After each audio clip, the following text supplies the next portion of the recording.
Hey, buddy. Hey, buds. Hey, buds.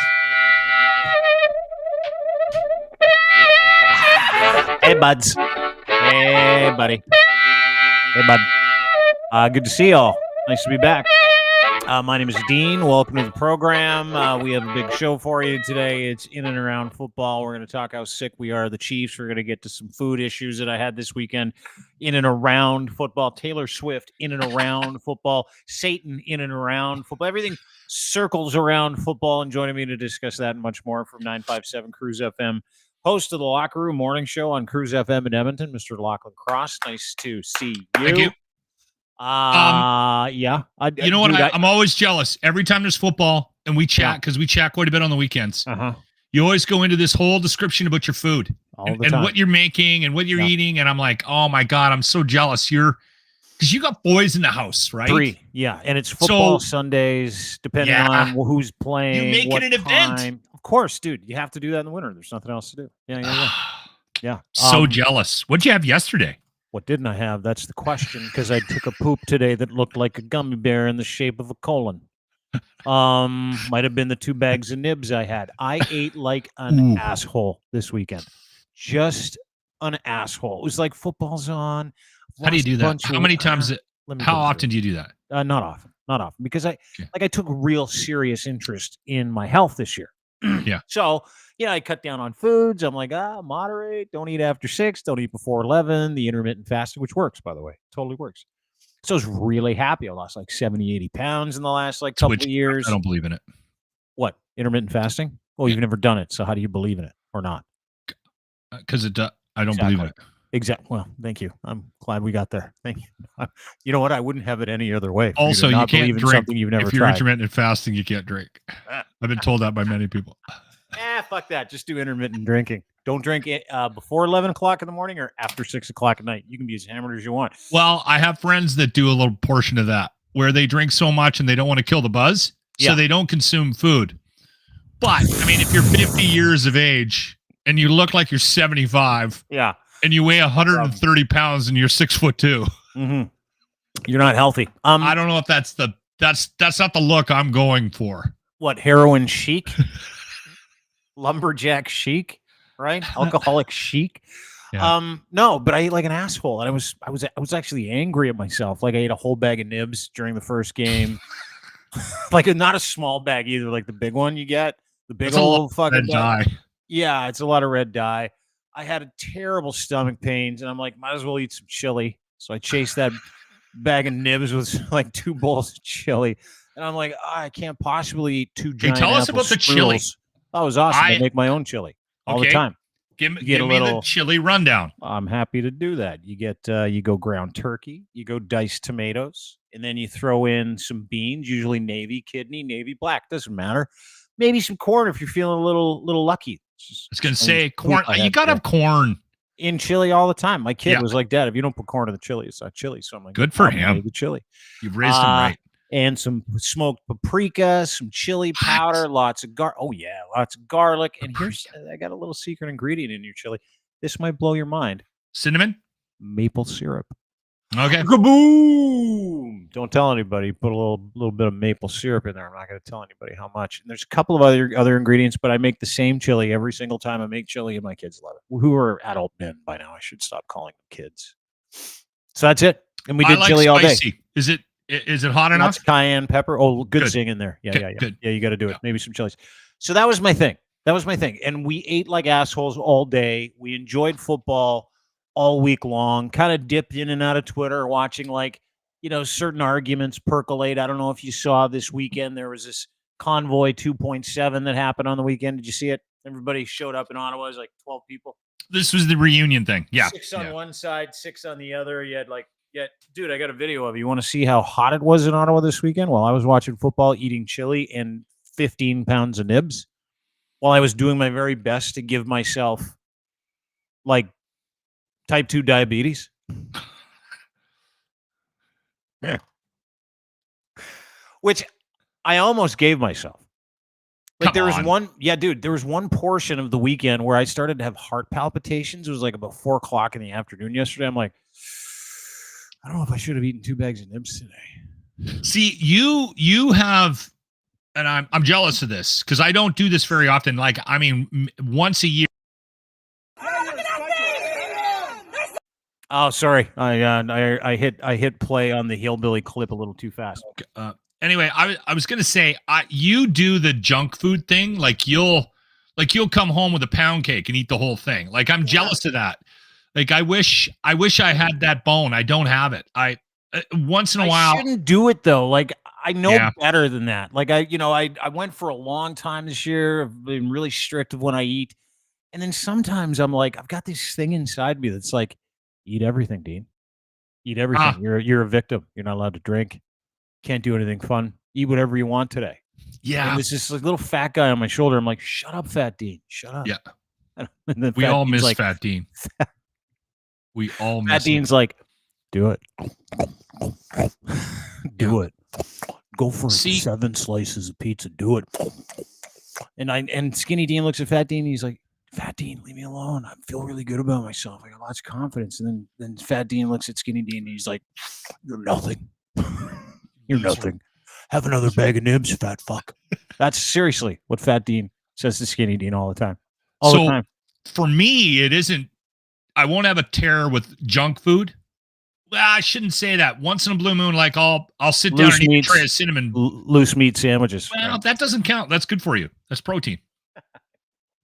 We're going to McDonald's for a McRib gathering. Remind me about that. We'll talk about that later. Yeah. I'll tell you what I do, and I've been working on this, I'd say 5+ years now, is I consume too much. Like we eat really well, my wife and I, and we have forever. And we're not on any diets. Hey, listen, you don't need to shame me. You don't need to control. shame me. You don't need to bring out how well you eat and all the yoga. I do eat really well. I know. I have lots of bad habits. We eat well. But if I like something, like today, I had to be out of the house because the wife had to do an interview and she didn't even want me in the house. So she sent me out. So I went to the mall. It's when you know your wife really trusts you, is when she's doing an interview in the house and she's like, I love you, but you cannot be within 20 feet of this home. Well, because interview. I have random outbursts of anger and I'll play with the dog and the dog will start barking loudly. Like there's a certain amount of chaos that comes with living with Locke. So she did the right thing. She sent me away to the mall. So I went to the food court and I had a bucket of pad thai, like a plate, and I sat down and I started eating and I was like, oh, this is too much food. Yeah. But then I just forgot that I told myself that this was too much food and I ate everything when I'm licking the plate in the food court to get every food court ounce Thai of pad food thai. is so fucking good too. Like I don't think people realize Thai Express. You go to Thai Express in the food court. Yes, Thai Express. And you put that hot sauce. Yeah, but they give it to you in a little thing, and I always get extra peanuts. And like you, I'm like, there's no way I could eat this. It weighs a metric ton. You're carrying it in that little thing, and you're like, fuck, why does this weigh 12 pounds? It's so small. There's more. There's more on that plate than is allowed in my stomach. But I did it, and now I feel like for 3 hours, I feel like a bag of poo. Right? Like dude, that's how I felt yesterday all day. And then this morning, some disconcerting things in the bathroom. I was like, I should not eat 2 bags of nibs in one sitting ever again. Nibs is a bad idea. Like, I don't know why you would go nibs. Nothing good in there because I love them so much and I'm so weak. You love nibs? I love nibs. I love nibs. Yeah, dude. Nibs. Give me some nibs. Give me some Twiglets. Give me candy. I'm not so much on the savory, but if someone said, here's a Costco-sized bag of wine gums, I'm going to leave the room and I'm going to come back in 2 hours. They'd be gone, and I'd fill that up with oranges and put it in the back of the cupboard and pretend that nobody ate anything. And when they pulled them out, it'd be heavy again, just because I'm that much of a degenerate when it comes to food. Specifically, for me, it's candy. not the sweet stuff. It's like you put popcorn. So I'll take I drive my wife crazy. I'll take that popcorn. Okay. Yeah. The microwave one with all the chemicals in it. Pop it up.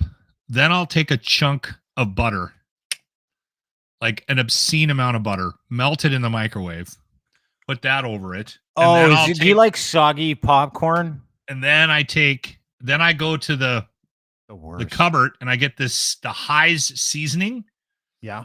And I put that on there. So I haven't put enough fat on it to kill me. Now I'm going to add salt. And I'm all in. I'll throw a bag of beef jerky you like the in front of savory. me. Yeah, see, I like the sweet. Oh my God, I'll kill you. I'll put like candies in popcorn, and I'm like, "What are you doing? You can't mix those two." She's like, "Watch me," and I'm like, "All right," and she does it. Anyway. Made it through the day. Really enjoyed the football on top of eating until I had a seizure. It was a good game. Both games were good. Both games were great. Pulling for Detroit, they lose in like horrific fashion. Feel so sorry for Dan Campbell. The entire city shouldn't have gone for it on 4th down. But whatever, doesn't matter. Everybody's going to be screaming about it today. So San Fran is through. Huge come from behind win, 27 unanswered points. So San Fran, Kansas City, who outlasted the Ravens, made the Ravens look like losers. The Sweeps. Yeah, dude, I'm so tired. I'm like New England Patriots tired of the Kansas City Chiefs at this point. You know what I mean? I'm a little torn because we are watching something right now, Dean. This kid.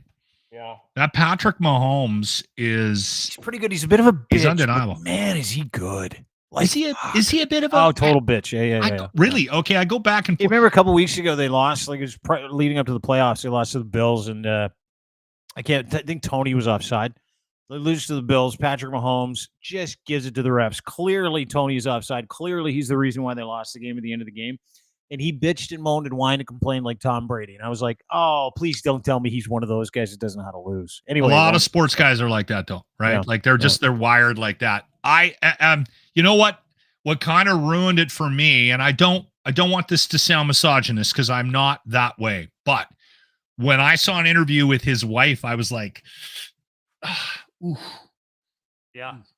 Stop. Yeah, talking. she's a lot. Brittany? Yeah. She's too much. Yeah. And then his brother Jackson, who like does those weird TikTok show too. Dude, he got arrested for sexually assaulting a woman this year at a restaurant. Oh, he walks around like, his brother Jackson Mahomes walks around Kansas City like he's the guy, right? And he goes into restaurants and he throws his brother's money down, throws his brother's name down. As long as he's got Mahomes on the back of his jersey or on his credit card, he's cool.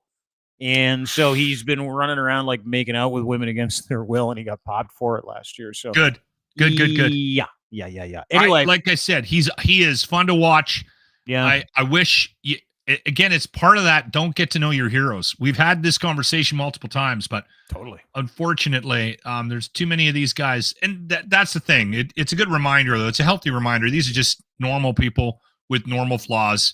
They're just really athletic and good at doing that one sport. Like and really that's all good. they did. Like so Patrick Mahomes really has been in the league for like 6 years. This is his 4th trip to the Super Bowl. He's won twice. This is insane, Dean. How old is he? He's like 25 or something like that? He's 26 now. Yeah, 27. 26. Yeah. This is his 6th. Yeah. This is his 6th year in the league. His 4th trip to the Super Bowl, and he's won 2, right? Mm-hmm. The only Super Bowl he lost, insane. if you remember, was Tampa Bay and Tom Brady, if you remember that correctly.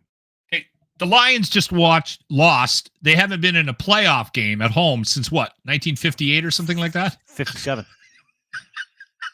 So you get a sense of where he stands. They hadn't been to a conference final since 57, since prior to the AFL-NFL merger.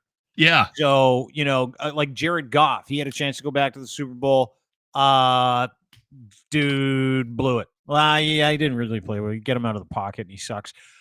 Patrick Mahomes has been to the Super Bowl 4 out of his 6 years in the NFL. That's why I'm torn. Have players that they'll say, listen, I'll sign for the league minimum. Just give me a chance to sign with a team that has a chance to get to the Super Bowl. This dude just keeps going back. Boom, boom, boom. And doing it in the most unlikely ways. Like if you look at Patrick Mahomes this year to get to the Super Bowl, with this team, he had to go through a -50 game in Kansas City.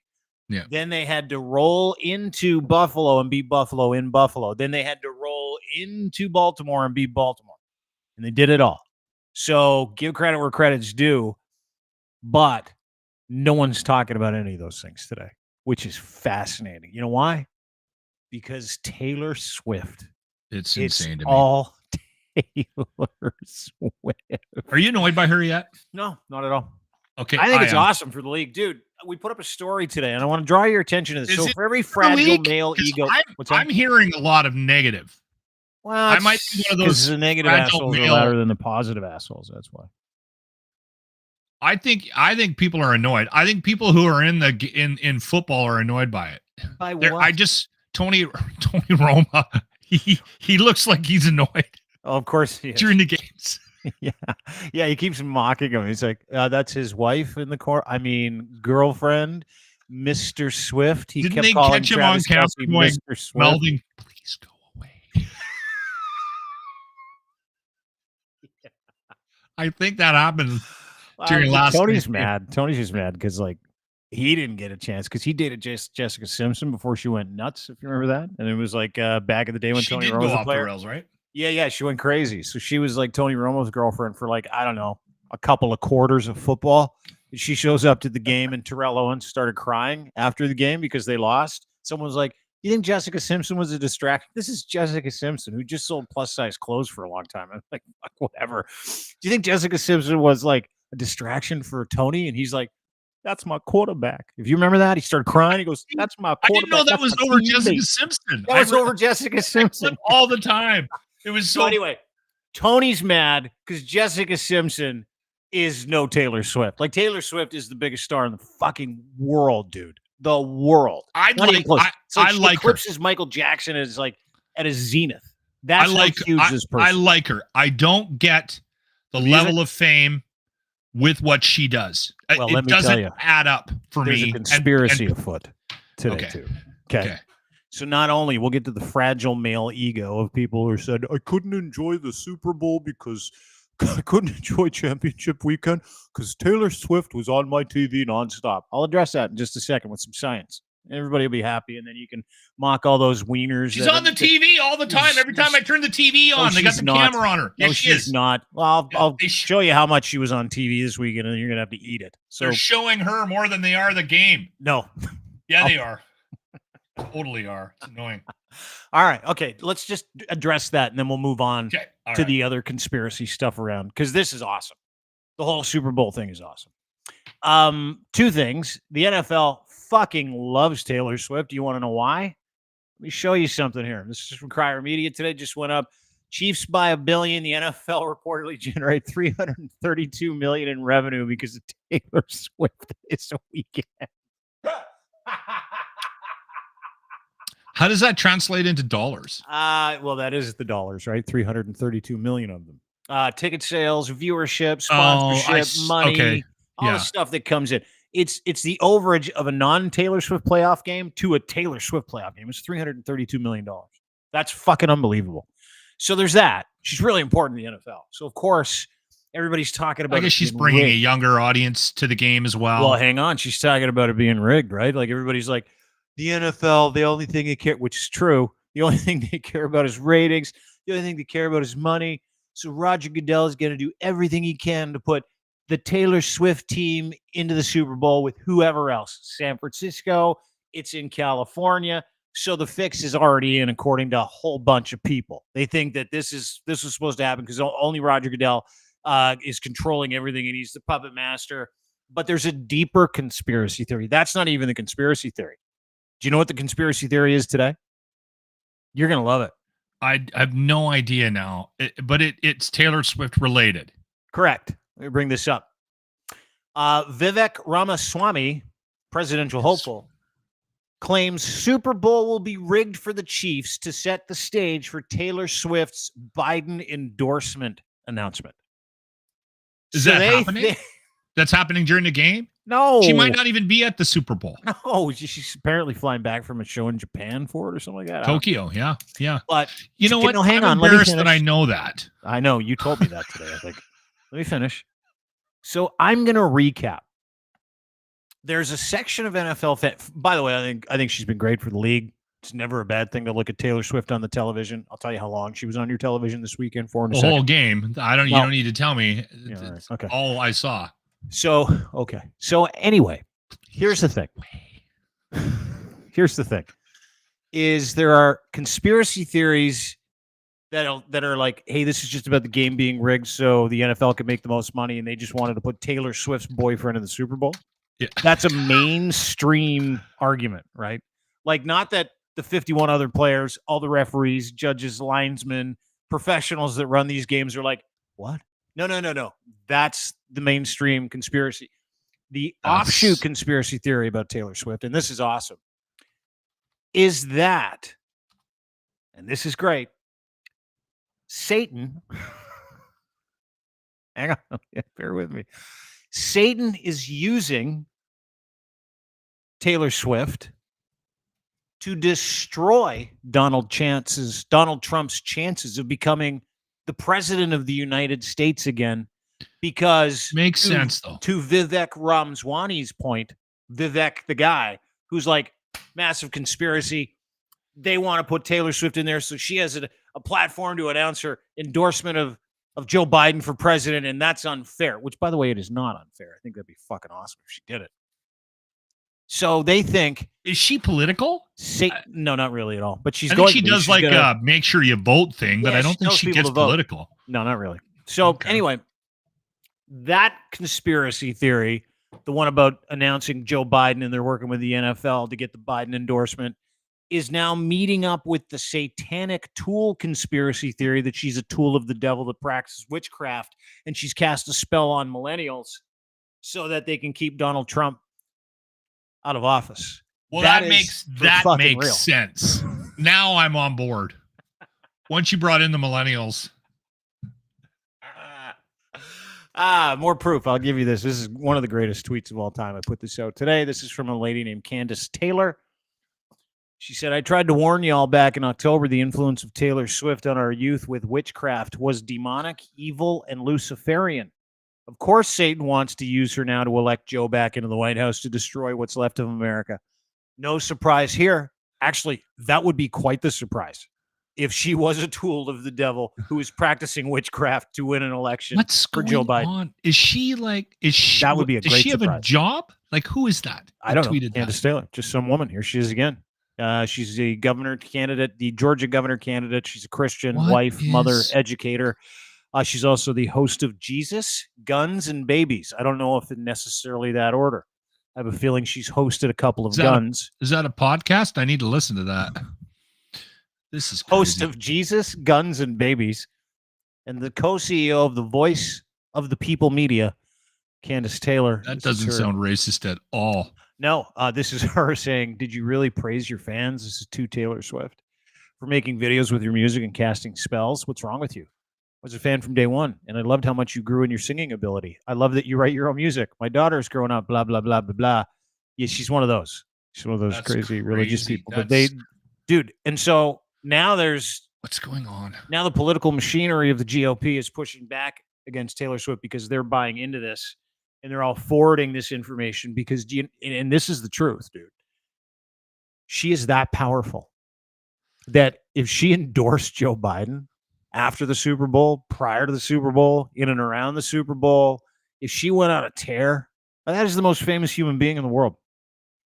In the world, without question. The most loved human being in the world, probably. Like, I don't think Jesus is that loved because there's a whole portion of people that can't stand him, like Muslims. She's going to tip, and you know what? Republicans know this. They know it. They know that she's going to come after him. So crazy. Any way they can turn, I think it's hilarious. Any way they can turn her into the satanic devil, and any way they can say that she's an enemy of the NFL. I mean, it is awesome to watch. It's truly fucking fantastic. And she's just the girl next door who happens to be a billionaire and the most famous singer, songwriter, dancer, fucking artist in the world. Like, so that's all she is. I saw something this morning, and we talked about it on the Locker Room, and so I don't dislike Taylor, right? How can you not? How can you dislike her? I don't dislike her. I know some people hate her, right? And whatever. You can like what you like, dislike what you like. I don't care. But I don't hate her. And again, like I said, I've heard her songs. They're catchy. I've admitted that I don't understand. There's a lack of balance there in the whole thing. Like, she's that big. Like, the Beatles, I kind of got. Like, I understood that. This I don't get, right? Led Zeppelin, I kind of get that. And right, like sometimes there's just this unevenness in the world that doesn't make, and this just is one of those things, right? I have a similar feeling about Foo Fighters. I think the Foo Fighters are okay. But you don't understand why they're as big as they are? I don't. Dave Grohl's a really nice guy. Like, I got Nirvana. I don't get the Foo Fighters. Like, I don't know what it is. When I sit down and I listen to stuff, I'm listening to it from a different perspective. When I've mentioned that on this podcast, I've literally had people write me page-long messages on Twitter and Facebook trying to get me to understand Taylor Swift. Like, the Swifters. What do you mean trying to get you to understand Swifties, not Swiffers? That's a vacuum. Yeah. The Swifters? Swifties. So anyway, I will say this. I think that the girl next door, the nice thing. Yeah. I do, and I'm not saying this to disparage the woman. I think that's a bit of a facade. I think she is a tycoon behind the scenes. 100%. I think she's a very organized, wildly intelligent, do not mess with her kind of girl. You heard about the AI pictures? Okay. Yeah. There's some kid out of, I believe, Canada, if I'm not mistaken. Was he from Toronto? So she went on a rampage and started suing, and she's got more money than God. So she started suing all the companies that were letting those pictures get circulated. Now, just to recap, you're talking about a gentleman, a young man that owns this AI platform, and what he does is he creates dirty AI movies with famous people's faces, and he did one with Taylor Swift that I have to tell you, I did see some of them. Some of them looked way too real. That's what I thought. Way too real. Oh, you saw it too? So I only researched it for like 3 straight days. So they tracked it down however they do it, found out who made the thing, and they're going after this guy. And I don't know what that means. Like, I don't know what happened. That means that guy will never be allowed on the internet again if she has her way. Seriously. Like, I don't think there's certain people you just don't mess with in the world, right? And I would put Taylor Swift on that list. I'm not saying that to make her sound evil or anything.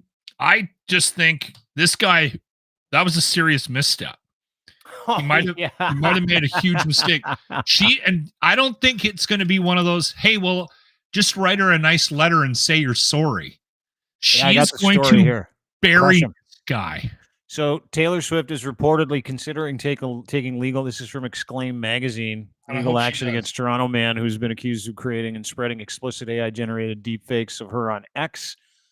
The alleged creator, Zubir Abdi, made his X account private amidst the accusations. Swifties attempted to leak his address online. There's a group of people you don't want to get in their way, right? Swifties, they'll get you. They'll get you every time. Quote, just need a list of possible addresses, confirmation, so we can finally take that freak down, wrote one Swiftie. Abdi lives in Scarborough. These are people from all over the world that basically tracked this guy down, outed his name, and found his address, his home address. Okay, I didn't read that part. Yeah. So it was the Swifters that went after him. Yeah.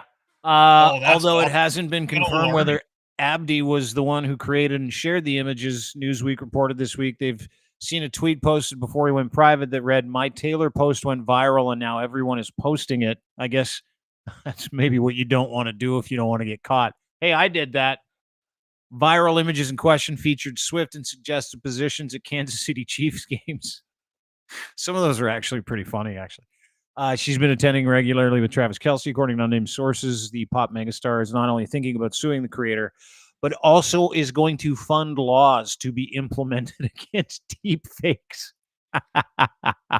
When you can fund laws, you got a lot of money. Or she's paying people to dig a big hole to put him in. Like, this guy's going down. He may never see the sun again. I'm almost more afraid of Swifties than I am of, like, trolls and bots, Russian trolls and bots. Like, I legitimately think that Swifties and Taylor Swift and the movement of Taylor Swift is like, and listen, do I like her music? A little bit. Do I respect what she's done? Totally. Dude, I love great resentment theater. Everybody knows I love a little Schadenfreude, right? Here's a great story about Taylor Swift. This woman had this Justin Bieber's old manager, Scooter Braun, bought her old back catalog, basically stole it from her. And she was mortified. It's a few years ago. So she's like, So she re-recorded every single album from front to back, every single song, and changed just enough of it that they became original compositions again. That's what I'm saying. There is more than a couple of examples of why you do not mess with this woman. Fuck with this woman. She re-releases every single one every few months, and it is number one, and she makes a couple $100 million, and that other catalog is worth less and less and less and less. And less. So that guy's out $300 million, and she's sitting on, I don't know, $4 billion that she's made. Just he got on the wrong side of her, and she creatively sunk him. Totally. And keep in mind, this is the same woman. She's not like, her resentment comes out in her production. This is one of the reasons why I respect Taylor Swift and really like Taylor Swift. She sued a guy that grabbed her ass. Remember this? I don't remember this. He's strangely a radio guy in Colorado at one of those like I do remember this. So he reaches over and grabs her ass in a meet and greet. Yeah, she accuses him of doing it. He sues her for accusing him. She sues him back. He sues her for millions, right? Because he just wants money. She sued him for $1 and won. It was like, fuck you. I'm going to make you look like a greedy prick, and I'm going to prove that you did what you did. And he's lost his job, and he's no longer working, and he'll never work again. I think he had to register as a sex offender, if I'm not mistaken. I could be wrong about that, but I think that's awesome. I don't fuck with Taylor Swift, everybody. Just keep it on the down low. And radio people are morons. Yeah. How long was Taylor Swift on your television, do you think, on the weekend? Okay, how long's a game? 3 hours, 9 minutes. An hour and 20 minutes. Okay. This is from CBS this weekend. Game time was 3 hours and 9 minutes. Taylor Swift was shown 7 times. Duration was 44 seconds. Out of the 3 hours, 9 minutes, she was on television for 0.39% of your broadcast. So I was a little off. Yeah, not much. Yeah. Other notable TV moments from this weekend: people serving and eating crab cakes, 27 seconds. Dolphins, sharks, jellyfish in a local aquarium on behalf of the teams, 24 seconds. Brittany Mahomes was on for 10.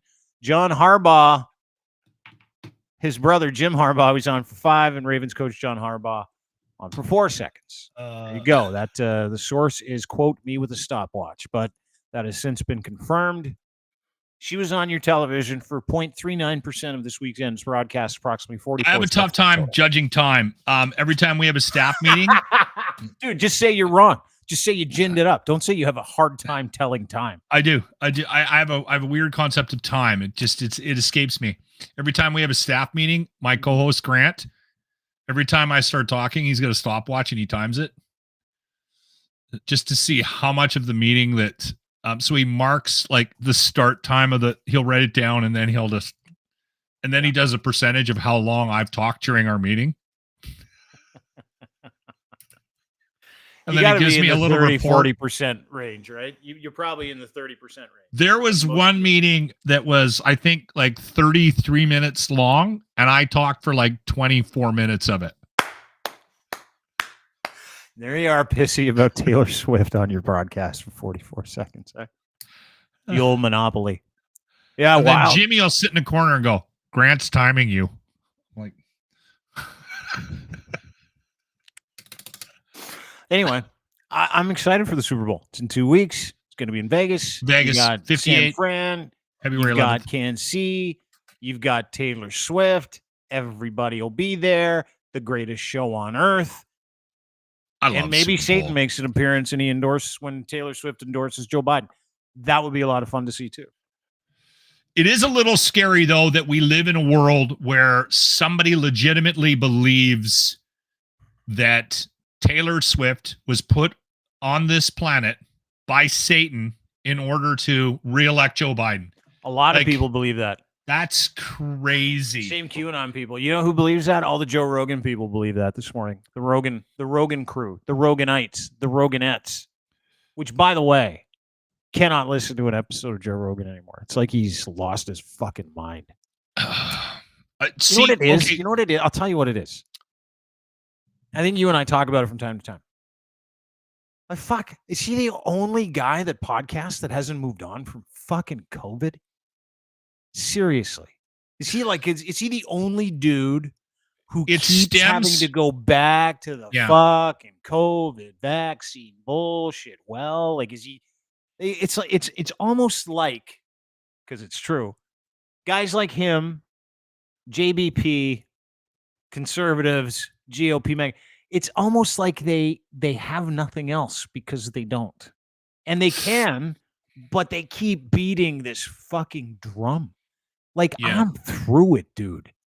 Everybody's through it. I try to listen and consume stuff. I swear to people that I try to consume it from the perspective of trying to see and hear and digest information that I might not agree with, to have an understanding of why people get where they get and why they think the way they think. Because in the last couple of years with this podcast, I have felt like one of the things that I can do with the way my mind works, and sometimes it backfires on me, but the way my mind works is by having an understanding of what it is that how they're thinking, I might be able to find some middle ground, and you know what I'm saying, and keep a conversation going. No, I don't. I actually don't know what you're saying at all. Well, you're talking about public discourse, like having these conversations. No one's talking about it anymore. No one talks. No. But I'm talking about just like, I'm kind of in the middle. There's the left and there's the right. So I try to consume information from all sides to get a sense of where everybody sits, to sort of see if I can explain why we're at where we're at. And sometimes it works and sometimes it doesn't. Oftentimes I'm confused. So I still listen to Rogan. I'll be honest, I'm not the smartest guy. I still listen to Rogan, especially if he's got a guest on that I enjoy, or if he's got a guest on that might have a conversation or have knowledge of something that I don't quite understand. Because he does do a pretty decent job of negotiating a conversation and an interview with people and bringing information out. The thing I've been finding with Rogan lately is he keeps weaving in this, the left is the cult,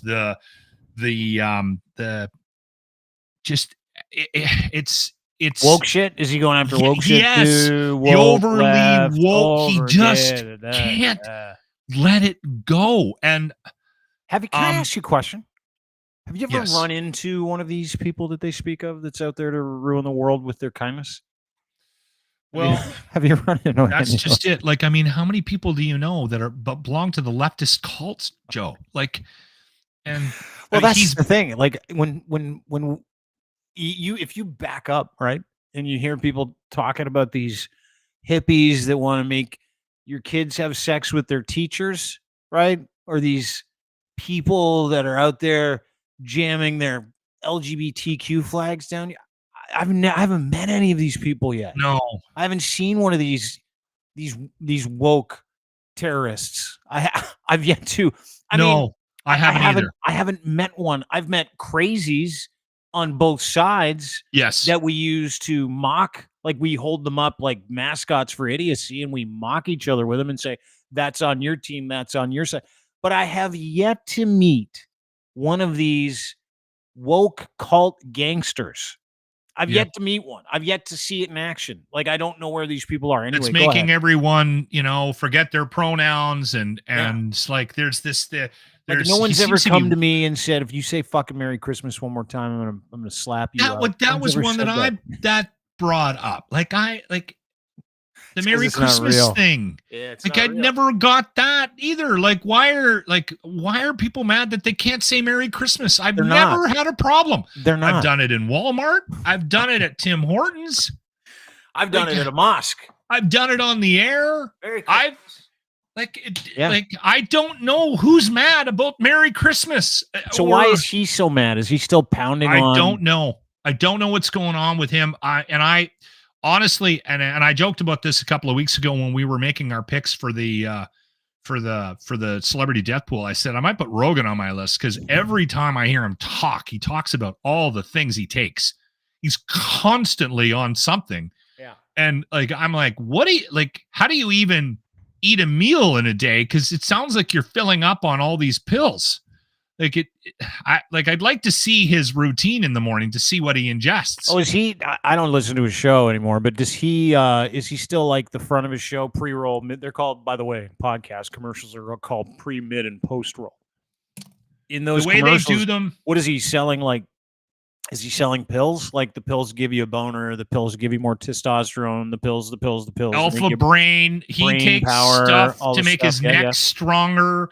He takes stuff to make his skin cleaner. He takes stuff to I'm exaggerating, but he is, every time he starts talking about vitamins, he will rattle off lists of stuff. And I'm like, this guy's on every chemical that's ever been created to fix whatever problems you have with age. Like, he's got a magic potion for everything. And I'm like, sooner than later, that's all going to backfire on him. Plus, he's hopping in cold water, which can't be good for your heart. Like, he talks about how he does the cold plunge every day. That's going to kill him. You know what? And again, I also, and I don't know this for sure, I think he's a heavy pot smoker. And I've told you about, and listen, let me just preface this. I drink every day, and I realize that that's not the healthiest thing in the world to do. And I should not be judging anyone. And whatever you're using to get through your day, if you're using it as a coping mechanism, you do it, right? Good so for you. If you need a little smoke or you need a little drink or whatever, Right. I am not going to judge you. But I have noticed characteristics on my time on this planet of people that smoke a lot of weed for a lot of years. Yeah, they look great, like Joe. Yeah. No, I just think that there's something happens. There's a switch that goes off where everything becomes a conspiracy theory. You keep saying that. That's not true, dude. I know a lot of people that smoke a lot of pot that are terra firma. But to your point, like, let's look at this picture of Joe's face. Like, this guy's shoving all kinds of weird supplements that he actually sells. He hawks and gets paid to sell them. And by the way, that faux wellness bit, the whole, like, these supplements, no one wants you to know about them because they're so good. They are a blive on humanity. Like, you talk to any real wellness expert, like a doctor, psychiatrist, psychologist, they're like, it's all kabuki. It's just bullshit. It's like, you got to placebos. That's I think Joe's more dangerous than just like, oh, dude, the shit that he hawks in his commercials that he gets paid millions of dollars a year for on top of it. None of it is approved by the FDA. It's all like, fuck. Be careful on that, because I don't think that's necessarily. A lot of it is not. A lot of it sits in this gray area where it's like, it's not a narcotic, but it doesn't have any benefit. It's just like, it's like horny goat weed and dumb shit like that. Where which, like, by the way, works. Totally works. But you want a rager? Get some horny goat weed. I've tried it. Yeah. Horny goat weed. That and Viagra for bulls. Although you have to be okay with having a boner for 3 days. He's kind of like the Gwyneth Paltrow for men. He's the bros. He's kind of like the Goop for boys. He is. Yeah, he's like Gwyneth Paltrow. Goop for men. Goop for boys. He's like the Gwyneth Paltrow, but with all the other. That reminds me, I have to cancel my email subscription to that. Goop? Grant signed me up for Goop, the mailing list. So yeah, Grant signs all kinds of people up. Like, I'm still on the guys with small dicks. Like email list. Yeah, dinky ones. He swears he didn't sign you up for that. That's bullshit. I know he did. I also get emails from dinky ones because of Grant. Do you have a little one again today? How's your little fella? That was another title. I'm like, what the fuck is this? But look at his face, dude. Like, he does not look well. Like, he looks ashen, gray.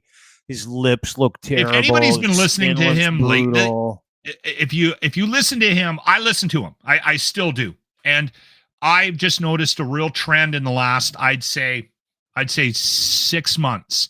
He's just not letting go of stuff. He's always trying to weave the conversation, no matter who he had. He had who's the Asian comic? Bobby Lee. He's hilarious. He had Bobby Lee on, and they spent like 30 minutes talking about COVID and California and utilitarian governments and Joe Biden's an idiot and Trump's being framed. I'm like, this is not the Bobby Lee podcast. Did he say Trump's being framed? He alludes to it that this is all a conspiracy behind the scenes. Yes. He dips his toes into those waters too. He thinks that he's being that all this is a setup to make sure we keep him out of running for office. Or industrial complex. Or industrial political. Yeah. Or he committed 91 different indictable offenses that we all watched and have proof of. There's that. Hold on. Let's not get crazy. He could be innocent. The problem is, and this is why I get so frustrated by these conversations, because I think a lot of times we end up the crazies get a hold of this stuff, and then they make it unattainable to have a conversation about it, right?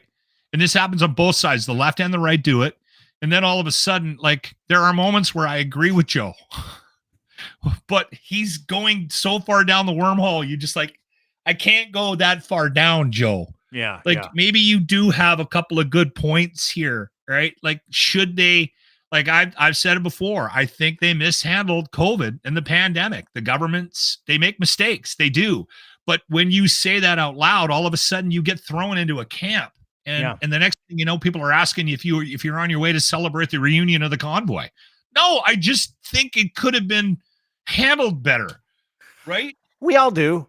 And that's a common sense approach. Like this weekend, speaking of the convoy, speaking of the dregs, speaking of people that need COVID. Like there's a certain group of people that are like, I need this in my life. Otherwise I have no identity. They had the convoy reunion this weekend in Ottawa. Apparently there's one in February too. I didn't know that. Last weekend was the start of the convoy, 2-year anniversary of it. They had a Coots one in Alberta. The Coots blockade. Which is, let's celebrate that. Yeah. All you did is stop trade to Alberta. For like idiots. a month. Yeah. Anyway, so this was just one clip that I saw from there this weekend. And keep in mind, you have convoy detractors and convoy supporters in this clip. They're almost indistinguishable. Like, it's none of them brush their teeth. That's a good point. Thank you. There's crazy on both sides here. Well, have a look at these people. They're the two people in the front, 3 people in the front are like anti-convoy people in Ottawa that went to like push back against the mob. The mob, by the way, 30 people showed up from across Canada this weekend, 30, maybe 40. Yeah. And then you've got, I want you to notice the collection of teeth in this video too, Locke.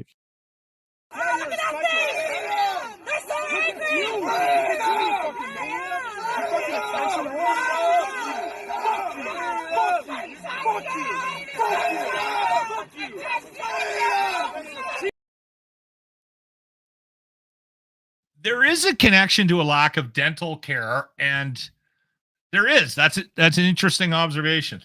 Let's play this one more time. Pay special attention to the teeth.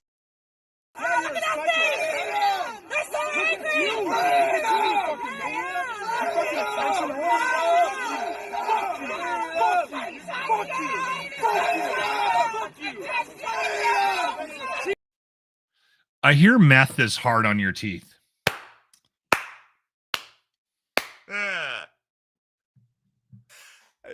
You're indistinguishable. The left, the right, just the crazies. You know what it's like?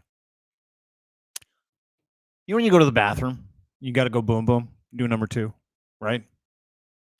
And you're like, I don't feel good. And you go to the bathroom, and it's a lot. Like, it's a ton.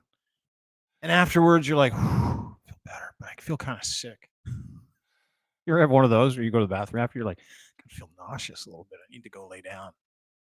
And I have had poos where it felt like I'd just been for a run. Yeah. I got to lay down. I don't feel good. That was bad for me somehow. I need to eat more roughage. And then you go lay down for a bit and you wake up, you have a little nap, you wake up, you feel a little bit better. You're like, oh, okay. Feel better. I had terrible bowel movement earlier. And you go back into the bathroom and there's like remnants of what you did before that did not get all the way down the toilet. Like they didn't make it all the way down the hole. They didn't completely flush with the rest of that disgusting bowel movement. Yeah. That's this video.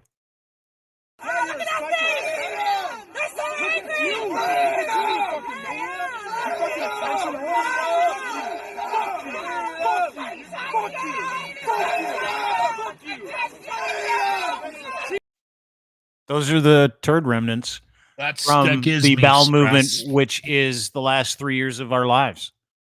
Those are just the turd remnants. It's all that's left, right?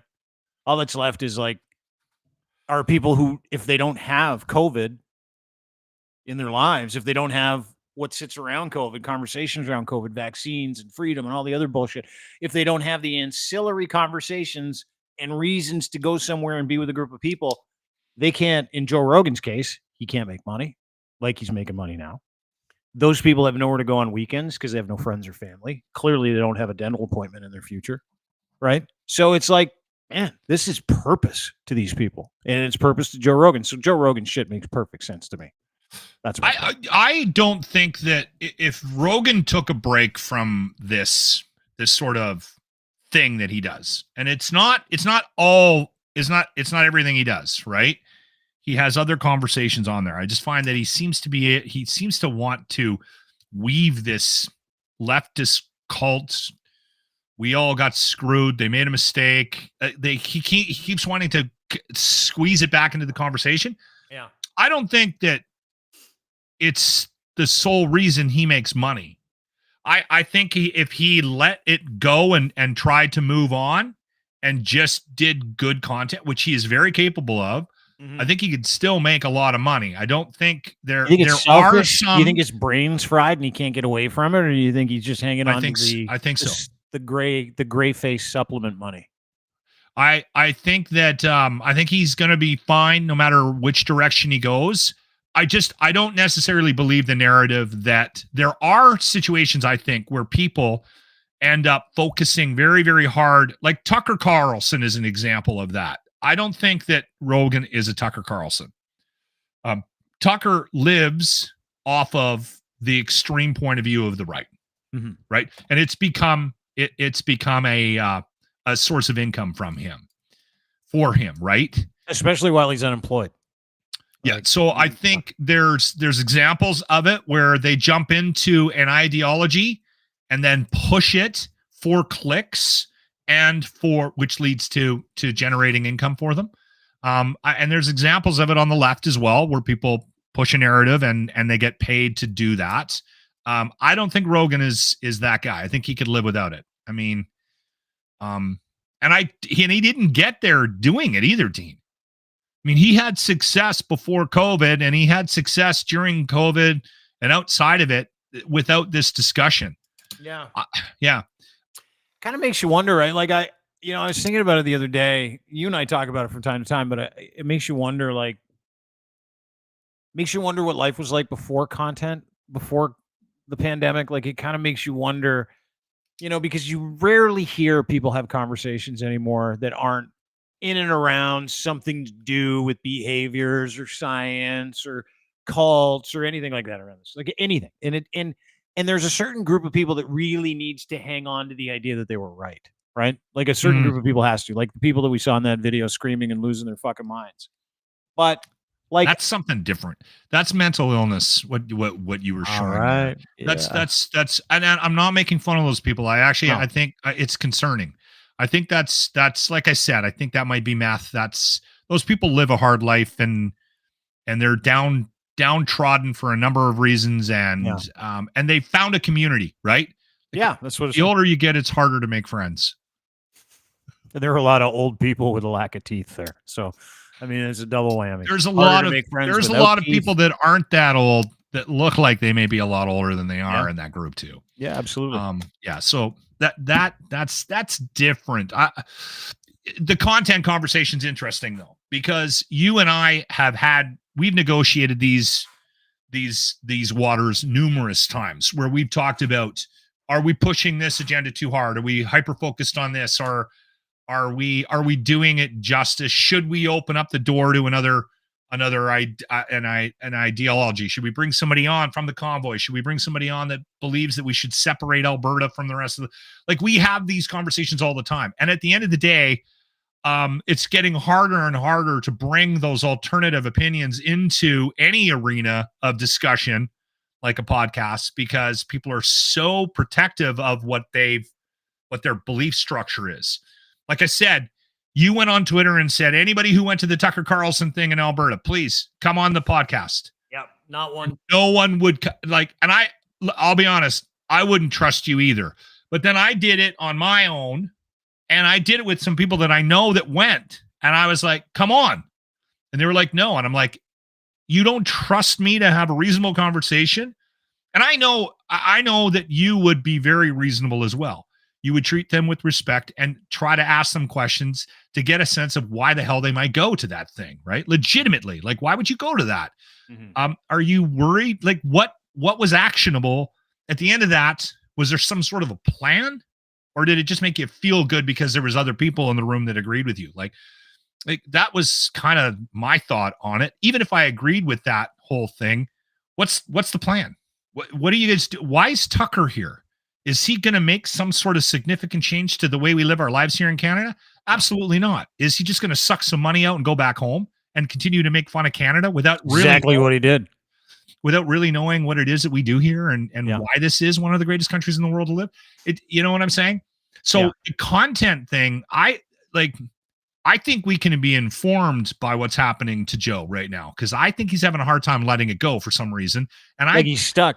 And listen, I'll tell you something. In this business, there's you can get stuck in content. You can get stuck in this like flywheel, you can get in a loop where you're like, okay, that worked. That was a great. It's happened to me. We're going to talk about these things. And during COVID, I don't know if you remember this. I remember talking to you about it. It was like 2 years ago. I'm like, I can't do this shit anymore. We're stuck. Like it's like this is the only topic in the world. And so now I don't want to do any of it. And we brought it up today to have a conversation about it, saying, hey, the rest of the world is moving on. Now I think that content is like, and you see it all the time. And I read an article yesterday that Russia, China, Iran are working with other, conservative / lobby groups to try to continually reintroduce COVID and vaccines and masks and the chastising of people on both sides for wearing them or not wearing them. And it's central. If they don't have that, it's not a central issue that everybody in every country can support that perspective in another country for, if you know what I mean. Like it's that one thing that globally everybody has some fucked up opinion on, whether or not you're on one side of it or the other. So generally speaking, most of the information that goes around to keep you still in the game, the COVID game, the vaccine game, the arguing game, all that bullshit, because the science is settled. The people that want to keep you in that game are the same people who wanted to beat the shit out of you in Ottawa, the same people who have something to gain from it, that have like weekend activities planned around it, whether they be protests or they've got commerce tied to it, T-shirts, showing up to rallies, dirt pills, hydrochloroquine, all that stuff. Honestly, though, it could just be purpose. It could give them something, right? How fucking sad is that? That is sad. It is sad. The thing is, I think the one thing that I'm upset about is our lack of ability to recognize when we're being manipulated. And we are all, to a certain extent, being manipulated by the information that we consume. And unfortunately, both sides think that the other side has its head up its ass. Yeah. And then what we do a really good job of telling the other side, you got your head up your ass. You clearly don't know you're an idiot. Yeah. Right. I'm the one that knows the real truth. Wait till you find out. Wait till you find out. Wait till you see. And the irony of it is it's happening. Both sides they're doing it. Everyone's doing it. And then it's just keeping us apart and not communicating properly. And it's not getting if Taylor better. Swift is so tough, I don't know why she didn't fix this problem too. Well, should have had her advocate for vaccines or not. Would have solved the whole problem. I think she did, didn't she, at one point? I know Travis did. Travis, the spokesperson for Pfizer. Yeah, he had like a whole commercial shoot where he was like, look at my arm, I got 2 And then Aaron Rodgers made fun of him. And then Aaron Rodgers promptly got absolutely destroyed. Yeah. Anyway, get out of the conversation. Anyway. No one's talking about COVID anymore. Well, nobody. Like nobody. Yes. Nobody. Like how many Christmas parties you go to? 5? Anybody talk about it? Not one. Not one. I went to one Christmas party. I don't get invited to a lot of parties. It's because you're vaccinated. Keep your circles tight, everyone. Heads up. Lachlan's got spike proteins. He can't come to the Christmas party. Probably kill your dog if I hang out with it. Thanks for doing this, dude. Great to see you. Yeah, that was a good one. I want to talk about Love on the Spectrum on Wednesday. It's my favorite new TV show. Okay, I've never watched it, so I don't know much about shit. Where is it? Is it on Netflix or something? Yeah, Netflix. Love on the Spectrum. Love on the Spectrum. You had to write that down. I won't remember as soon as we get off here. That's unreal. As soon as I crack a beer, I'll probably forget that I have to watch that. Love on the Spectrum. I don't Spectrum. like these shows. You don't like dating shows? No, I hate them all. I don't watch a lot of These reality people all TV. have autism. Everybody in the show has autism. They're on the spectrum. That's why it's called Love on the Spectrum. And there's a huge fight right now, by the way, over. Is this an American one? Because yeah. The they have like pauses they use and some of the language that they use in these shows. Like they show the beauty of relationships, people with adults with autism looking for love, lonely for like their whole life, 30 years, blah, blah, blah, blah, blah. And they're so cute. But they'll do stuff like this. Introduce a new character. Let's say David is the new character. They'll say, this is David. He's 24. He likes coloring and being in a car wash. And then there's like this silence for 3 seconds where you're like, are they mocking him? Then they move on. Then they'll introduce a new character. This is Sasha. She likes baking and feeling crunchy leaves in her hands. And then close up on her. Good things. This is all mockery. That's an afternoon for me. So I want to talk about this show next time we talk, because there's this huge fight now as to whether or not the show is about mocking people with autism or it's about, documenting the dating journey of people with autism. There are some people on that show that I would just assume would be not able-bodied enough to be on the show, where it's like, oh, how's this going to go? Like almost nonverbal, where you're like, I don't know how this is going to go. Where you're like, I'm like, because that's what I'm arguing with right now, because I love the show so much. I'm like, did I watch it because I laughed, or did I watch it because it was endearing? I can't figure it out. I haven't heard people talk about the fact that they think they're mocking them. That's never come up. Huge. Really? Okay. All right. Yeah. Love on the Spectrum. There's a huge range, because you and I worked in this world. We were camp counselors. Like, but you and I oddly have that in common. Yeah. I worked at the Clay Castle in Castlegar, BC when I was going to school. And there was one dude there, and I took him out to do lawn care. And they were fantastic. It was one of the funniest summers of my life, right? I have like 100 stories about working at the Clay Castle with these adults that were in this home, and I would get them going in the morning, and it was crazy. It was absolutely insane. I had a van with all the tools in it. We'd load in and we'd go. And half the time we just go to McDonald's, right? Mm-hmm. And have fast food. We didn't get a lot of work done that summer, but they loved me. And there was one that they'd let me work with, but they were so cautious about it because he had a violent streak.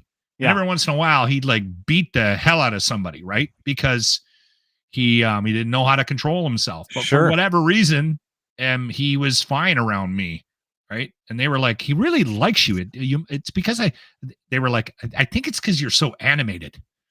So he's fascinated by how loud you are. I'm like, all right, well, whatever works. He's not going to kill me, is he? Well, no, just don't turn your back to him.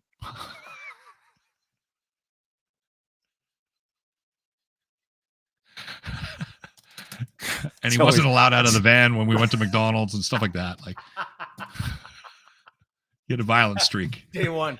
You got the job lock. Is this guy violent? Yeah. You'll be fine. Just don't turn your back to him ever. Yeah. Keep him in front of you at all times. That's all you got to do. And there was another thing too. They could never have pop. For some reason, it was always like, and then no pop. Don't give them sugar. They go crazy. Yeah. Anyway, Love on the Spectrum. That'll be Wednesday, as well as a few other things. Good to see Betty you. too had a real shine on for me. Yeah. All right. Thank you. Yeah. Dry hump me a couple of times. All right. Thank you very much. Talk to you later. On that note, okay, I'll try to watch a show. No guarantees. All right. Talk to you. Dry humped me a couple of times. That's nice. Yeah, that's it for us. Have a great day, everybody. Appreciate you being here. Don't forget, tip your waiter. If you have one. Also brought to you by our friends at Can-Torque. Thanks, Colin, and everybody at Can-Torque for making this possible. They make rugged, hardworking torque wrenches. Go to their website, cantorque.com. Do it today. You can check out all their solutions that they have, whether it's the CT series, the battery series, the RT series. These are torque wrenches, and they are the best in the world at making torque wrenches for your bolting solution. They do it for industry, heavy industry, all over the world, from forestry to steel industry, nuclear industry. Dude, they do these boring tunnel machines. They're the only people that can make a tool hard enough to get a torque solution, a literal torque wrench, hard enough to be able to do boring machine. You know, the ones that cut tunnels? Yeah, that's what they do.